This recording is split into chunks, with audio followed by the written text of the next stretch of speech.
Bom, meu nome é Jonatas Manzoli, eu sou compositor e matemático. Eu trabalho no Departamento de Música da Universidade Estadual de Campinas e também no Núcleo Interdisciplinar de Comunicação Sonora. E vou estar participando do TEDx Unicamp, trabalhando ou falando sobre um tema que relaciona processos criativos, computação musical e principalmente a interação entre a música e a ciência, mas do ponto de vista do compositor, daquele que traduz, de certa forma, as estruturas musicais numa representação como a partitura ou outro tipo de representação como um algoritmo computacional ou um trabalho um pouco mais geral, como por exemplo quando nós vemos pessoas que trabalham com processamento digital de sinal e música e desenho de sistemas musicais e sistemas robóticos. Existe uma coisa muito importante que aproxima a música das ciências que é essa capacidade que o homem tem de construir estruturas, de usar essas estruturas para manipular o meio ambiente, para manipular informação. E essas estruturas, elas podem ser de uma certa forma objetos, elas podem ser ferramentas, mas essas estruturas também podem ser ideias. E as ideias podem vir de diferentes naturezas. E é muito interessante perceber que desde a antiguidade, desde os gregos, a música aparece na história da humanidade como uma ferramenta que o homem tem para construir estruturas que são baseadas em ideias.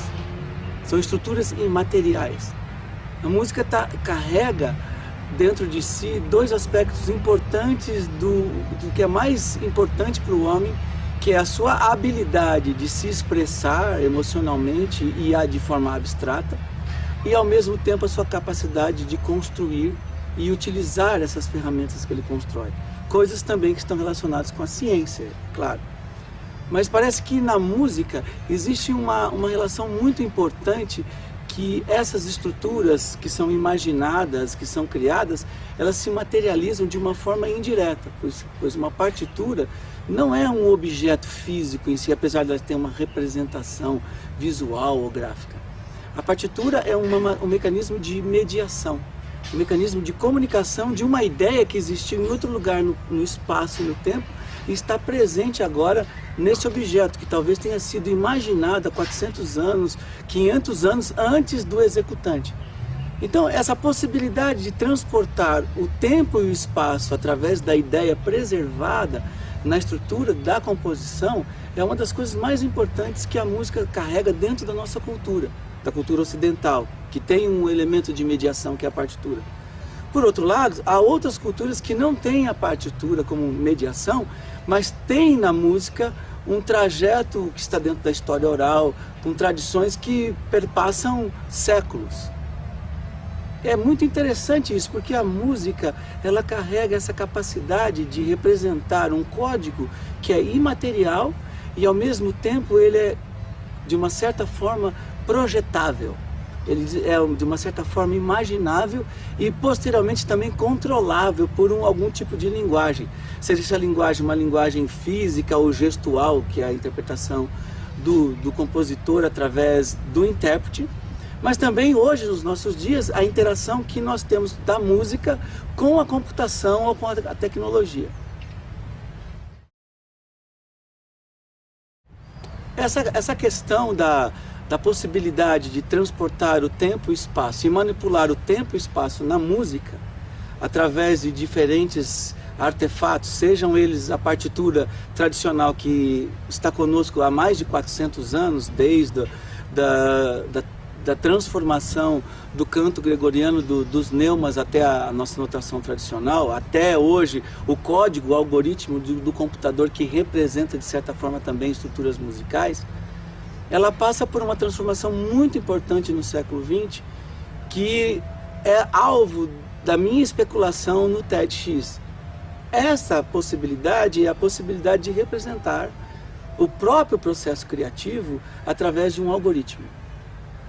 Então, essa ideia de ter o algoritmo como um representante do processo criativo, ela não está desvinculada da possibilidade que a música já traz consigo de transportar na sua estrutura uma ideia.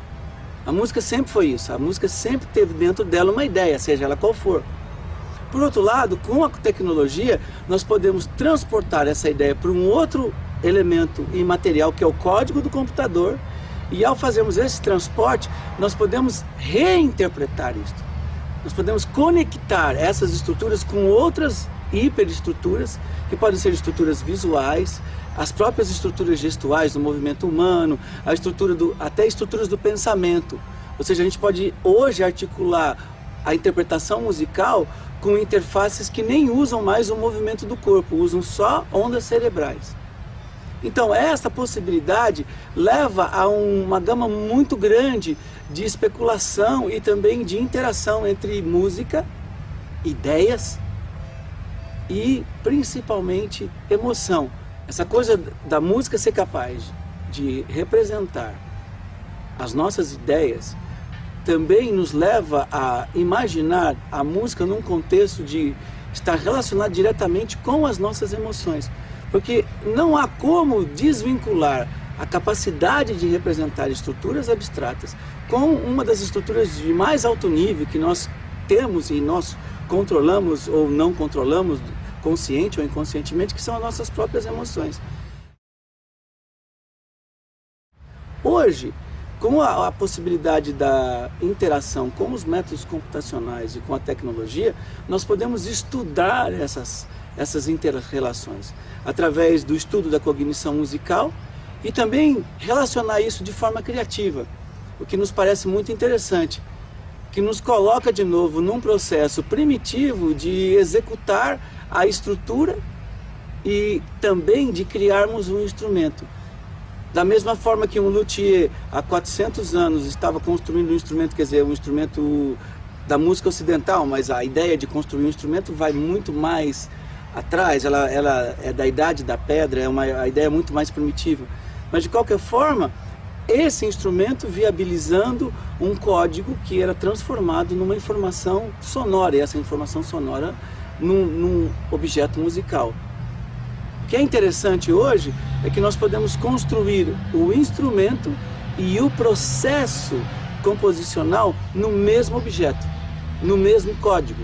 Ou seja, a composição algorítmica, vista também como uma luteria digital, ela pode nos dar a capacidade de imaginar o instrumento e o processo de organização da estrutura musical como sendo uma coisa só, como sendo um objeto no qual você constrói elementos de ordem imaterial, que são ideias, que estão encapsuladas no código. Por outro lado, esses elementos estão pregnantes de expressão artística, de expressão sonora.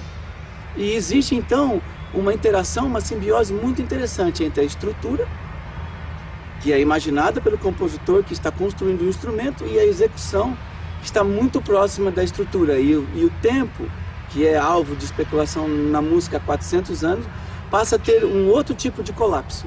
O colapso do aqui e agora, do processamento que viabiliza a estrutura estar tão próxima da sua execução, que ela, estrutura e execução, se tornam um processo só. É interessante quando eu penso, por exemplo, em afirmações como a afirmação de Varese, logo em meados do século passado, que ele dizia que música é som organizado. E organizado de que forma? E o que é organizado na música? Em outros momentos a gente vê Stravinsky, que diz que ele era incapaz de entender um compasso que ele escreveu, mas ele era capaz de sentir cada compasso que ele escrevia. Esse contraste ou essa contraposição entre o formalismo, ou ver a música como uma coisa formal, uma coisa que é dada através de abstração, e ver a música também como uma coisa antagônica ao formalismo, ou seja, uma coisa que é dada de forma intuitiva ou de forma mais orgânica, ele está presente e vai continuar a estar presente dentro da história da música, desde os seus primórdios até agora. Porque o que eu acho interessante disso é que isso está na essência dos nossos processos humanos. Esses processos nos quais nós criamos os nossos artefatos, eles também estão carregados dessa incerteza. o criador, seja ele um artista, seja um cientista, seja um formulador de um teorema matemático, ele passa por processos de certeza e incerteza. O artista trabalha nesse ponto de tangência. A incerteza talvez seja a ferramenta mais própria da sua linguagem.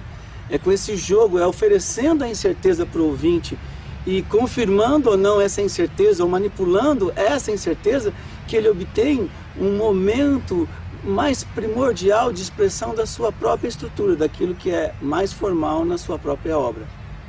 Então, essa possibilidade de trabalhar com o formalismo e principalmente de trabalhar com a ambiguidade do ponto de vista de construção das estruturas musicais é muito importante no contexto da música.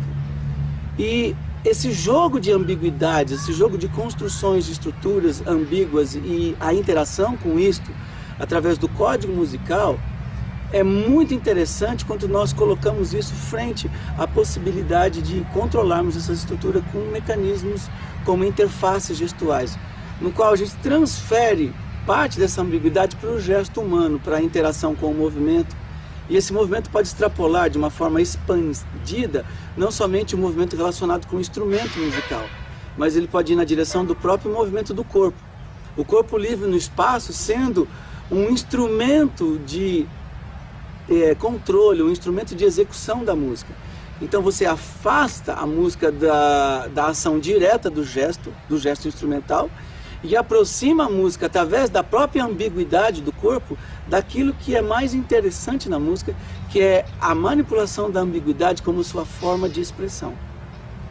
Esses dois aspectos são importantes e eu acho que eles nos fazem repensar que não existe talvez barreiras ou fronteiras, existe sim um contínuo, porque este processo criativo que nos leva de uma certa forma a formalizar a música de um ponto de vista algorítmico, na mesma direção, ou talvez através dessas ferramentas, nos favorece a nos relacionarmos com o movimento do corpo, ou colocarmos a música numa instalação onde o próprio espaço se torna um instrumento musical e todas as pessoas que estão nesse espaço, eles são testemunhas dessa ambiguidade, que é individual e se torna coletiva.